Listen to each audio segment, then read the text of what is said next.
ఈ చల్లటి వాతావరణానికి మిర్చి బజ్జీతో కట్ మిర్చిని ఎలా తయారు చేసుకోవాలో చూపిస్తాను. కరకరలాడుతూ చాలా బాగుంటుంది. 1 టీ స్పూన్ వాము, 1 టీ స్పూన్ జీలకర్రని మెత్తగా దంచుకుని పక్కకు పెట్టుకోండి. ఇక్కడ నేను 15 వరకు కూడా మిర్చి బజ్జీని తీసుకున్నాను. వీటిని మధ్యలోకి కట్ చేసుకుని గింజలు తీసుకోండి.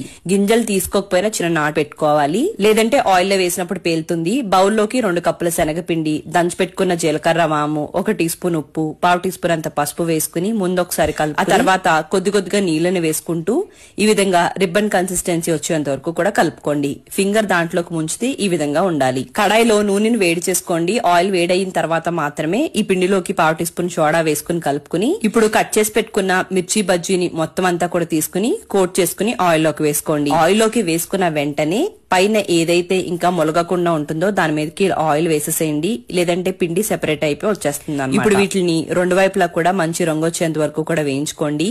ఉట్టి మిర్చి బజ్జీలా తినాలంటే ఇలా కొంచెం ఎక్కువ రంగే రానివ్వండి, లేదనుకుంటే ఇలా లైట్ కలర్ లోకి రాగానే తీసేసుకుని వీటిలో చూపిస్తున్న విధంగా కట్ చేసేసుకోండి.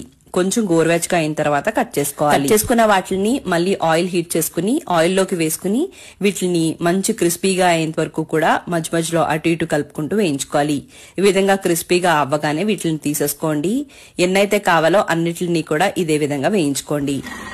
ఇప్పుడు ప్లేట్ లోకి వేసుకున్న తర్వాత కొన్ని చిన్నగా కట్ చేసి పెట్టుకున్న ఆనియన్స్, అలానే పైన కొద్దిగా ఉప్పు, కారం పైనంత జల్లుకుని ఒక నిమ్మకాయ చెక్కనంతా కూడా పిండుకుని తింటే చాలా చాలా రుచిగా ఉంటుంది. ఒక్కసారి తప్పకుండా ట్రై చేయండి. నచ్చితే